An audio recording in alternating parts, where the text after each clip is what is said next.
स्वयं स्वभावात्मेरभावे कृष्णकर्मणः तस्मै संज्ञानरूपाय नमोस्तु परमात्मने।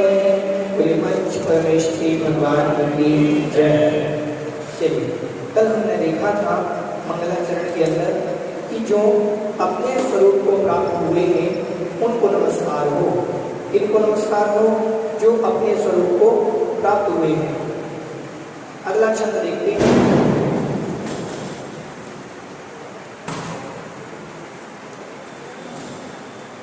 देखिए, जैसे ही ये छंद आचार्य श्री ने पढ़ाया, ये समझना भूमिका के लिए, जैसे ही क्या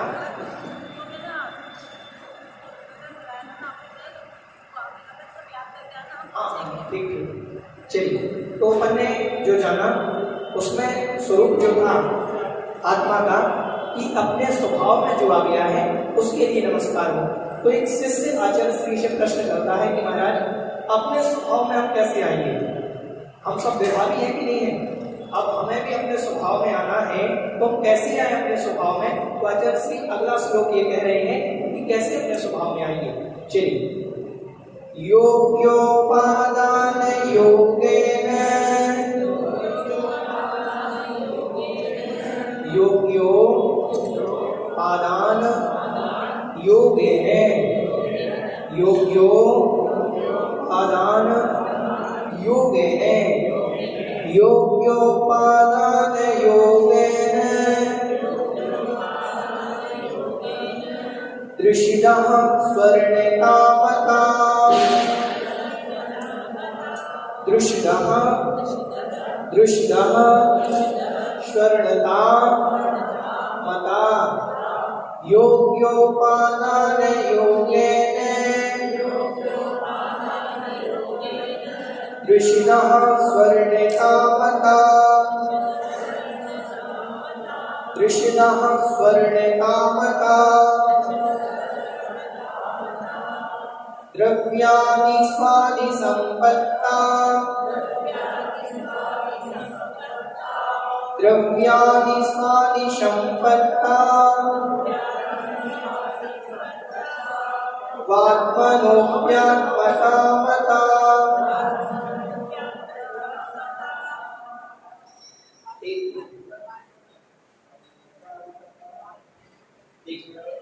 द्रव्याणि बोले, द्रव्याणि स्वादि संपत्ता। ठीक, द्रव्याणि स्वादि संपत्ता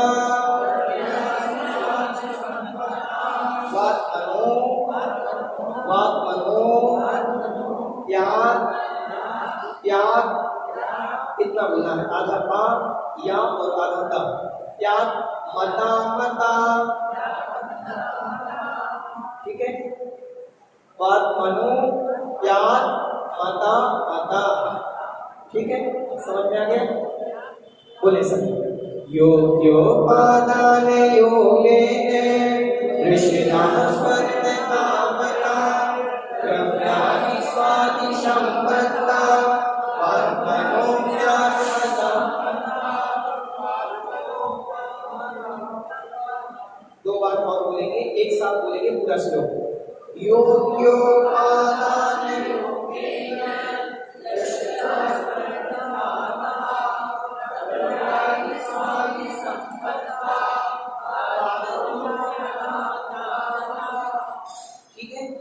समझ में आया? देखिए, शिष्य ने क्या प्रश्न करा था, ध्यान से देखिए। शिष्य ने प्रश्न करा था आचार्य श्री से कि आचार्य भगवान, ये बताइए कि आपने कहा कि जो अपने स्वभाव को प्राप्त हुए हैं मैं उनको नमस्कार करता हूँ, तो अपने स्वभाव को कैसे प्राप्त होए? हमें भी अपने स्वभाव को प्राप्त होना है, कैसे अपने स्वभाव की प्राप्ति होगी? तो जैसे ही शिष्य ने ये प्रश्न करा, आचार्य श्री ने उत्तर दिया कि योग्य मतलब योग्य, जिसमें योग्यता होती है, जिसमें क्या होती है? योग्यता। तो योग्य उपादान, यहाँ क्या निकलेगा? उपादान। ठीक है, तो योग्य उपादान के योग से, योग मतलब मिलने पर, योग्य मतलब अच्छे, जिसमें योग्यता है, ऐसे योग्य उपादान के मिलने पर दृष्टदाह, दृष्टदाह मतलब पत्थर में, इसमें दृष्टदाह मतलब पत्थर में स्वर्णता, स्वर्णपना, मता मतलब माना गया है, मता मतलब माना गया है। देखिए उपादान क्या है, हम आपको समझा देते हैं। कारण दो होते हैं। कारण कितने प्रकार के काम होते हैं? दो। एक होता है उपादान कारण, एक होता है निमित्त कारण। निमित्त कारण, ठीक। और एक होता है, ये तो कारण है दोनों, ये दोनों क्या है? कारण है। और एक होता है कार्य। ध्यान से देखिए कार्य क्या है? कार्य मतलब लक्ष्य। लक्ष्य क्या है? मोक्ष की प्राप्ति, ये हमारा लक्ष्य है, ठीक। यही लक्ष्य है ना, ये कार्य है। हमें कौन सा कार्य सिद्ध करना है? मोक्ष को प्राप्त करना, ये कार्य हमें सिद्ध करना है। अब इस कार्य में जो जो भी साधन बनेंगे, मुनि बनना, आहारचर्या करना, स्वाध्याय करना, सामायिक करना, आत्म ध्यान में लीन होना, वो सब कारण कहलाएंगे। वो क्या कहलाएंगे? कारण। समझ में आया? अपन को मोक्ष जाना है, तो मोक्ष जाने में जो जो वस्तु कारण बनेगी, शरीर भी कारण है। हमारी आत्मा के लिए होती है मोक्ष शरीर आती है, शरीर के निमित्त से, तो ये शरीर भी मोक्ष जाने में कारण है। शरीर यही रह जाता है, लेकिन कारण तो है कि नहीं है? ध्यान से सुनो, हमारा लक्ष्य है नदी के पार जाना। ये नदी है, इसमें जल भरा हुआ है, हम यहाँ बैठे हुए हैं, हमारा लक्ष्य है इस नदी के पार जाना। तो नदी के पार जाने में नाव कारण है, नाविक कारण है, नदी का पानी भी कारण है, समझो। अब ये कारण कब तक है? जब तक आप यहाँ नहीं पहुंच जाते, और यहाँ पहुंचे तो नाव छूट जाएगी, आप यहाँ पहुंच जाओगे। कार्य की सिद्धि हो गई तो फिर कारण की आवश्यकता नहीं है। ध्यान से देखो, बहुत अच्छे से समझो, थोड़ा सा क्लिष्ट विषय है। अगर कार्य की सिद्धि हो गई, आपका लक्ष्य क्या काम है? ना नदी के पार जाना, आप पहुंच गए। अब बताओ नाव आपके लिए क्या काम की है? कोई काम की नहीं, क्योंकि काम तो हो गया। अब मोक्ष जाना था, तो मोक्ष जाने के लिए किसकी आवश्यकता पड़ी? शरीर की। और शरीर जब 14वें गुण स्थान में हम पहुंचे, तो शरीर का काम खत्म, लक्ष्य मिल गया। लक्ष्य मिलते ही शरीर छूटा, आत्मा संचालय में। समझ में आया? तो कारण ये कहलाते हैं, दो प्रकार के कारण होते हैं निमित्त, एक उपादान कारण, एक निमित्त। और कार्य क्या है? मोक्ष की प्राप्ति। समझ में आ रहा है? उदाहरण समझ में आया नहीं? अब देखो इसको समझते हैं। उपादान क्या है और निमित्त क्या है? उपादान वह कहलाता है जो स्वयं कार्य रूप परिणत हो जाता है, ऐसा कारण जो स्वयं कार्य बन जाता है, ठीक। निमित्त क्या है? जो उपादान को कार्य बनने में सहायक होता है, उसे निमित्त कहते हैं। उदाहरण से समझना, या उपादान ही कार्य रूप परिणत होगा, अभी तो कारण है। ध्यान से सुना, उदाहरण दे देते हैं हम आपको। बताओ, मोक्ष कौन जाएगा? आत्मा की शरीर। मोक्ष कौन जाएगा? आत्मा। आत्मा ही जाएगी ना मोक्ष। तो आत्मा, ये जो आत्मा है, यही आत्मा मोक्ष जाएगी, और मोक्ष जाने की शक्ति भी आत्मा में ही है। शरीर में मोक्ष जाने की शक्ति है क्या? ध्यान से देखो, मोक्ष कौन जाएगी? आत्मा। उपादान भी आत्मा, उपादान भी आत्मा, और निमित्त यही छंद कठिन है, बाकी के सब सरल है। थोड़ा सा समझ लो, निमित्त क्या है? शरीर। अब ध्यान से सुनो, शरीर उपादान को सिद्ध करने में कारण है। आज मोक्ष कौन जाएगी? जो स्वयं कार्य रूप परिणत हो, जो स्वयं कार्य बन जाए। अभी ये कारण है, उपादान कारण है। उपादान कारण कैसे समझेगा? मोक्ष जाने की शक्ति किसमें है? आत्मा में। किसमें शक्ति है? आत्मा उपादान कारण की, क्योंकि आत्मा ही मोक्ष जा सकती है, ये उपादान कारण। समझ में आया? निमित्त क्या है? निमित्त है उसके लिए शरीर। आत्मा में शक्ति है मोक्ष जाने की कि नहीं? शक्ति है, लेकिन बिना शरीर के मोक्ष जा सकती है क्या? बिना मुनि बने मोक्ष जा सकती है क्या? बिना व्रतों के पालन करे मोक्ष जा सकती है क्या? तो ये सारे निमित्त कारण है। शरीर है, मुनि अवस्था है, व्रत है, नियम है, संयम है, सामायिक है, सब निमित्त कारण है। मुनि का शरीर मोक्ष नहीं जाएगा, मुनि की चर्या मोक्ष नहीं जाएगी। ध्यान से सुनना, मोक्ष ये नहीं जाएंगे, मोक्ष ये जाएगा उपादान। लेकिन उपादान को कार्य रूप परिणत होने में जो जो भी सहायक होगा वो निमित्त कहा जाएगा। समझ में आया? ठीक है। तो उपादान का अर्थ है व्यक्ति की स्वयं की शक्ति। व्यक्ति की स्वयं की शक्ति क्या है? उपादान कारण। एक उदाहरण आप समझो, अगर किसी को डॉक्टर बनना है, डॉक्टर बनने की क्षमता हर आत्मा में है कि नहीं है? पढ़ेंगे लिखेंगे तो डॉक्टर बन जाएंगे। उपादान कारण सब में विद्यमान है, आप में भी है, आप में भी है, हम में भी है डॉक्टर बनने की शक्ति। हम पढ़ेंगे, अच्छी पढ़ाई करेंगे, जो लक्ष्य हम चाहते हैं अगर वो करेंगे तो हमें वो लक्ष्य प्राप्त हो जाएगा। प्रत्येक आत्मा में वो शक्ति है, लेकिन अगर निमित्त नहीं है, अब कॉलेज ही नहीं मिला, हमें जो कॉलेज चाहिए था डॉक्टर बनने के लिए वो मिला ही नहीं। हमें जो नीट में सिलेक्शन नहीं हुआ, नीट क्लियर नहीं कर पाए, तो ये निमित्त है सारे। ये क्या है? निमित्त है। अब उपादान को कार्य रूप परिणत होने में निमित्त की आवश्यकता पड़ेगी कि नहीं? अब निमित्त अगर कमजोर है, निमित्त कमजोर है तो भी उपादान सिद्ध नहीं हो सकता। और निमित्त सारे अच्छे हैं। आचार्य श्री विद्यासागर जी जैसे गुरु मिल गए, ये निमित्त है आचार्य श्री, फिर भी हम दीक्षा नहीं ले रहे तो उपादान कमजोर है। बताओ, ये उपादान है कि नहीं है? आत्मा उपादान है। हमारी आत्मा में व्रत लेने की शक्ति है कि नहीं है? हमारी आत्मा में व्रत नियम संयम प्रतिज्ञा लेने की शक्ति है कि नहीं है? तो ये उपादान हो गया हमारी आत्मा। अब हमारी आत्मा को निमित्त मिले आचार्य विद्यासागर जी महाराज, फिर भी हम व्रत नियम संयम नहीं ले रहे हैं, रात के भोजन का त्याग नहीं कर पा रहे हैं, तो निमित्त कमजोर नहीं है, यहाँ उपादान कमजोर है। समझ में आ रहा है क्या कमजोर है? उपादान। निमित्त तो बहुत बढ़िया मिला, समझ में आ रहा है। और अपन निमित्त उपादान को बहुत अच्छे से समझते, थोड़ा सा समय आपका ज्यादा लेंगे, ठीक है? चलिए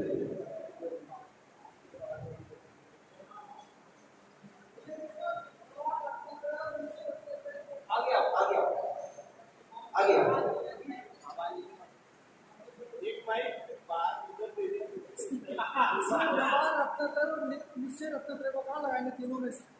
किसमें?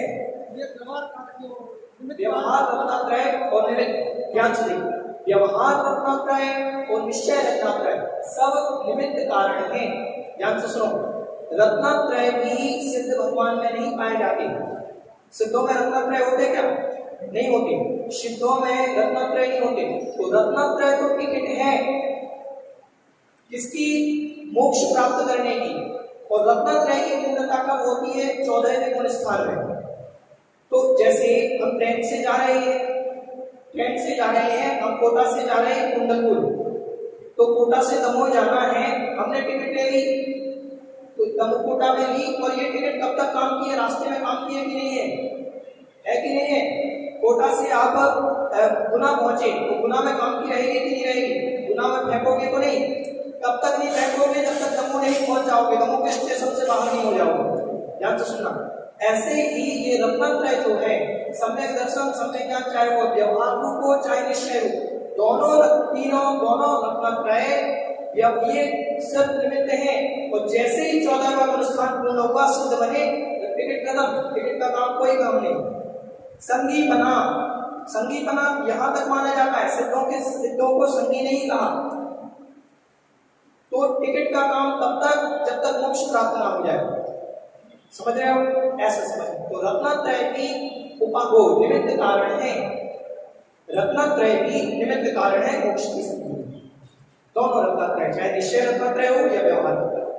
ठीक, अब ध्यान से देखो, योग्य उपादान के मिलने पर, ठीक, उपादान क्या है? अपनी शक्ति जो स्वयं में विद्यमान है। उपादान का अर्थ निकलो स्वयं की शक्ति, ठीक। अपनी शक्ति। पत्थर में दृष्टा मतलब पत्थर में भी स्वर्णपना है। अगर किसी पत्थर में योग्यता है सोना बनने की, देखो हर पत्थर सोना नहीं बन सकता। हर पत्थर सोना बनता है, कोई कोयला बनता है, कोई संगमरमर बनता है, कोई मार्बल बनता है। तो हर पत्थर में सोने बनने की शक्ति है क्या? नहीं है। तो अगर उस पत्थर में उपादान मतलब स्वयं की शक्ति है, योग्य उपादान है, तो उस पत्थर में भी स्वर्णपना माना गया है, वो पत्थर भी सोना बन सकता है। समझ में आ रहा है विषय? उदाहरण ये क्या है? उपादान का उदाहरण दिया कि अगर आपकी आत्मा में शक्ति है भगवान बनने की तो आप बन सकते हो। किसी पत्थर में शक्ति है सोना बनने की, नाली में पड़ा हुआ पत्थर हजारों वर्ष पड़ा रहे, सोना नहीं बन सकता। और आप सोने के बिस्किट में एक पत्थर रख लेना, वो उसके साथ रह करके भी सोना नहीं बन सकता। बोले संगति में तो सब हो जाता है, कितनी भी संगति कर लेना, डुबो करके रखना सोने के पानी में उसको, तो सोना नहीं बनेगा, वो पत्थर पत्थर ही रहेगा, क्योंकि उस पत्थर में योग्यता ही नहीं है सोना बनने की। योग्यता मतलब उपादान कारण स्वयं की शक्ति ही नहीं है। तो स्वयं की शक्ति के बिना योग्य उपादान के मिलने पर ही पत्थर में स्वर्णपना माना गया है। यह हुआ उपादान कारण। निमित्त कारण ऐसे ही आचार्य श्री ने क्या कहा, शिष्य ने प्रश्न करा था कि भगवान हमारे लिए अपने स्वभाव की प्राप्ति कैसे होगी? उन्होंने कहा कि जैसे योग्य उपादान के मिलने पर पत्थर में स्वर्णपना माना गया है, वैसे ही द्रव्य आदि स्वादि द्रव्य आदि के मिलने पर, कौन से द्रव्य के मिलने पर? स्वादि सुद्रव्य के मिलने पर। सुद्रव्य क्या कहलाता है? सुद्रव्य, सुक्षेत्र, सुकाल, सुभाव और सुभव, ध्यान से सुनो, ये निमित्त कारण है। द्रव्य क्या है? आत्मा। मोक्ष आत्मा ही जाएगी, उधर मोक्ष नहीं जाएगा कभी भी। ये पेन का ये पेन कभी भी मोक्ष नहीं जाएगा, क्योंकि इसमें उपादान शक्ति है क्या? नहीं है ना। इसको खूब आचार्य श्री के हाथों में दे देना, ये व्रत नियम से उदाहरण नहीं करेगा आचार्य श्री के हाथ में रहते हुए। क्यों नहीं करेगा? क्योंकि उसमें शक्ति ही नहीं है स्वयं में रत्नत्रय धारण करने की। व्रत नियम पेन में शक्ति है क्या? तो आचार्य श्री के हाथ में भी रहेगा ना 24 घंटे, तो भी पिछी में आपने देखा कभी परिवर्तन आया हो? आचार्य श्री के हाथ से बाहर नहीं जाती। क्यों नहीं आया? क्योंकि उसमें शक्ति ही नहीं है ऐसे। समझ रहे हो? अब निमित्त क्या है? निमित्त है सुद्रव्य। द्रव्य क्या है? आत्मा ही मोक्ष जा सकती है, अन्य द्रव्य नहीं। तो ये द्रव्य वैसा होना चाहिए। सुक्षेत्र, क्षेत्र ऐसा होना चाहिए, ध्यान से सुने, विदेह क्षेत्र से मोक्ष जा सकती है तो विदेह क्षेत्र होना चाहिए, यह क्षेत्र नहीं हो सकता। सम्यक शिखर जैसा क्षेत्र होना चाहिए, तो ये क्षेत्र हुआ। काल, चौथा काल होना चाहिए, पंचम काल में मनुष्य नहीं आते। अगर पंचम, तो निमित्त क्या है? ये काल निमित्त है कि नहीं है? ये बाह्य निमित्त है। और भाव, अब चलो निमित्त बन गए, भाव भी तो होने चाहिए वैसे। मोक्ष प्राप्ति करने के भाव होने चाहिए। और भाव मनुष्य पर्याय होनी चाहिए। देव पर्याय कितनी भी मिल जाए मोक्ष नहीं जाओगे देव पर्याय से। नारद की पर्याय नारदी की मिल जाए मोक्ष नहीं जाओगे। त्रेठ की मिल जाए मोक्ष नहीं जाओगे। तो भाव भी मनुष्य का होना चाहिए। अब ध्यान से सुने एक उदाहरण से। अब ये सारी चीजें क्या है? द्रव्य, क्षेत्र, काल, भाव, ये बाह्य निमित्त है, बाहर वाले। और हमारी आत्मा स्वयं की उपादान कारण है। हम में शक्ति है मोक्ष जाने की कि नहीं? आप में शक्ति है, आप में शक्ति है, हर जीव में, चींटी में भी मोक्ष जाने की शक्ति है। ठीक। अब हमारे लिए द्रव्य आत्मा है कि नहीं? हमारे द्रव्य को मिल गया, अच्छा द्रव्य मिल गया कि नहीं मिल गया? क्षेत्र भी मिल गया, अच्छा क्षेत्र मिल गया, संवेदनशील क्षेत्र मिल गया। काल नहीं मिला। काल क्या मिला कि नहीं मिला? चौथा काल होगा, थोड़ा सा प्रयत्न और कर देंगे, चौथा काल नहीं मिला। भाव पूरे हैं मोक्ष जाने के, और भाव मनुष्य पर्याय के लिए। अब इन सब के मिलने पर भी अगर कोई काम ना करे, इन सब के मिलने पर, निमित्त के मिलने पर भी उपादान को जागृत ना करे, तो गलती किसकी है? उपादान की निमित्त की? उपादान की। अब ध्यान से सुनो। अब अभी तो वर्तमान में ये सारी चीजें नहीं है। चौथे काल में मरीचि के लिए मरीचि जानते हो, आदिनाथ भगवान का पोता, आदिनाथ भगवान का पोता मरीचि। मरीचि का द्रव्य आत्मद्रव्य, सही द्रव्य। क्षेत्र, क्षेत्र ऐसी जगह पैदा हुआ आदिनाथ भगवान के कुल में, और भगवान के समोशरण में बैठा, आदिनाथ भगवान के समोशरण में खुद बैठा, पोता भगवान मरीचि। क्षेत्र भी अच्छा मिला। काल कौन सा था? चौथा काल। उस काल में मोक्ष जा सकते थे, भाव अच्छे हो सकते थे, समोशरण में बैठे हो, और भाव मनुष्य पर्याय थे। अब ये सारे निमित्त मिलने पर भी उसने उपादान जागृत नहीं करा। देखो, दोनों चीज में शक्ति दोनों में है। अगर निमित्त मिलने पर भी आपका उपादान कमजोर है तो काम नहीं होगा। निमित्त मिलने पर उपादान कमजोर है तो काम नहीं होगा। निमित्त को दोष नहीं दे सकते आप। समझ में आया? जैसे आचार्य श्री के पास दर्शन करने गए और हमारे नियम रहने के भाव नहीं हुए, रात्रि भोजन त्याग करने के भाव नहीं हुए, तो ये समझ लेना आचार्य श्री कमजोर है जो हमारा त्याग नहीं करा पाए। ये कहेंगे, क्या कहेंगे? हमारा उपादान कमजोर है। निमित्त तो ऐसे है जिन्होंने हजारों को मोक्ष संयम के मार्ग में लगा दिया। समझ में आ रहा है? अगर निमित्त उनके लिए काल सुधर जाता, उनका चौथा काल होता ना, तो यही उनका उपादान इतना मजबूत था कि वो इसी भाव मोक्ष चले जाते आज से। उपादान इनका इतना मजबूत है। समझ में आ रहा है? सोनगढ़ी लोग क्या करते हैं? निमित्त उपादान में ही उलझन है पूरा सोनगढ़ियों का।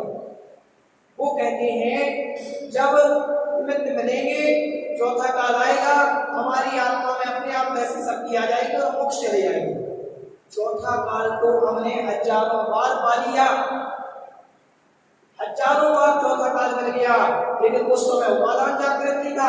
आज वो कह रहे हैं मोक्ष जाना है, मोक्ष जाना है, उपादान की गुणगान कर रहे हैं कि हमारे लिए मोक्ष जाना है, लेकिन काल की दुहाई है, अब निमित्त को दोष दे रहे हैं। समझना? पूज्य सुधाकर जी महाराज हमेशा एक पंक्ति कहते हैं, निमित्त कुछ करता नहीं और निमित्त के बिना कुछ होता नहीं। निमित्त कुछ नहीं करता, ये द्रव्य कुछ करेगा ना, एक साथ आचार्य श्री कुछ करते नहीं। ध्यान से सुनो, आचार्य श्री कुछ करते नहीं, आचार्य श्री के बिना कुछ होता नहीं। अगर किसी व्यक्ति को पूज्य सुधाकर जी महाराज ने दीक्षा दी, उपादान किसका मजबूत था? सुधाकर जी का। उपादान आत्मा में शक्ति मुनि बनने की किसने दी? सुधाकर जी में। निमित्त अगर आचार्य श्री नहीं करते तो काम नहीं बनता। ध्यान से सुनो, निमित्त कौन थे? आचार्य श्री। अगर आचार्य उनमें शक्ति पहले भी थी, पहले भी शक्ति थी, आचार्य श्री मिले तो वो शक्ति और जागृत हो गई, और जागृत हो गई और मुनि बन गए। मुनि किनको बनना पड़ा? आचार्य श्री को कि सुधाकर जी को? सुधाकर जी। निमित्त ने कुछ करा? निमित्त कुछ नहीं करता, लेकिन निमित्त के बिना कुछ होता नहीं। आचार्य श्री कुछ करते नहीं, आचार्य श्री के बिना कुछ होता नहीं। ऐसे ही मंदिर में आओ, मंदिर में आकर के पूजन करो, अभिषेक करो, शांति धारा करो, तो ये याद रखना कि भगवान कुछ करते नहीं, अभिषेक शांति धारा कुछ करती नहीं, लेकिन अभिषेक शांति धारा के बिना कुछ होता नहीं। भगवान निमित्त कुछ नहीं करता, कभी कुछ नहीं करेगा, आपको फेरबदल नहीं करेगा। निमित्त आपको कुछ नहीं कर सकता। निमित्त की शक्ति नहीं कि आपको कुछ हिला डुला दे, लेकिन निमित्त में इतनी शक्ति है कि आपकी उपादान को जागृत कर सकता है। समझ में आ रहा है? तो ये निमित्त और उपादान को समझना। एक बार और देख लें, जैसे पूरा चंद्र देख लें कि योग्य उपादान के मिलने पर, अगर योग्य उपादान है, मजबूत उपादान है, उस पत्थर में भी सुवर्णपना माना गया। ऐसे ही सुद्रव्य, सुक्षेत्र, सुकाल आदि के मिलने पर आचार्य श्री क्या उत्तर दे रहे हैं उस शिष्य को कि जैसे ही सुद्रव्य, सुक्षेत्र, सुकाल, सुभाव, सुभव अगर मिल जाए इस संपत्ति के मिलने पर, इसको संपत्ति कहा, ऐसी संपत्ति के मिलने पर आत्मा में भी आत्मपना माना गया है। आत्मा में भी आत्मपना कब आएगा? जब सुद्रव्य, सुक्षेत्र, सुकाल, सुभाव होंगे। समझ में आ रहा है? तो अपने स्वभाव की प्राप्ति कब होगी? जब अच्छा काल होगा, अच्छा द्रव्य होगा, अच्छा क्षेत्र होगा, अच्छा भाव होगा, अच्छे भाव होंगे, तब मोक्ष मिल जाएगा अपने आप। तो तब अपने आप आपको अपने स्वभाव की प्राप्ति आएगी। कितना बढ़िया उत्तर दिया आचार्य श्री ने। ठीक है, ये एक संघर्ष कठिन था, बाकी के सब सरल है। आप ये मत समझना कि इसको उपदेश कठिन हो गया, ये बहुत सरल था, ये समझना बहुत जरूरी है। तो याद रखना, भगवान कुछ करते नहीं, भगवान के बिना कुछ होता नहीं। हम सोचें घर में बैठ करके बड़ी विशुद्धि पूर्वक पूजन कर सकते हैं, विधान कर सकते हैं। ध्यान से सुनना, ऐसा हो सकता है, घर में बैठ करके भी पूजन करो ना, घर में बैठ करके भी ध्यान करो, लेकिन वो जो घर है ना वो निमित्त अच्छा नहीं है।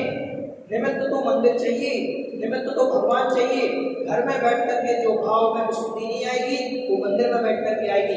भगवान ने कुछ करा धरा नहीं, मंदिर ने कुछ करा धरा नहीं, लेकिन निमित्त के बिना कुछ हुआ भी नहीं। तो ये बात अपने मन में बांध करके रख दो कि निमित्त कुछ करता नहीं, निमित्त के बिना कुछ होता नहीं। सोनगढ़ी लोग ये निमित्त को मानते नहीं कुछ, वो कहते हमारी आत्मा में शक्ति है, जिस दिन ये सारे मिलेंगे अपने आप सब हो जाएगा। अपने आप कुछ नहीं होता, सब करना पड़ता है। ठीक है, समझ में आ गया? चलिए आज बस इतना है। पूरी जगत कल्याणी माता शाम विजयवाणी माता की जय। बोधि समाधि परिणाम शोधि स्वात्मोपलब्धि शीर्षो विशुद्धि चिन्तामणिं चिन्तित वस्तुदानि त्वां वन्द्यमानस्य मम स्तुतिः। नौवा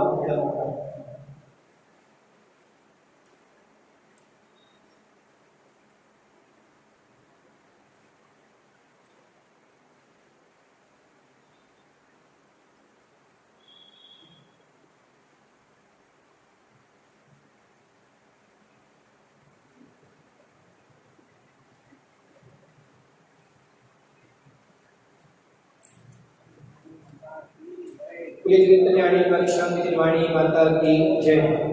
चलिए अर्घ लेने की सभी सूचि निर्मल नीलम नंद शिव अक्षर पुष्प ले मन हर्षान दीप धूप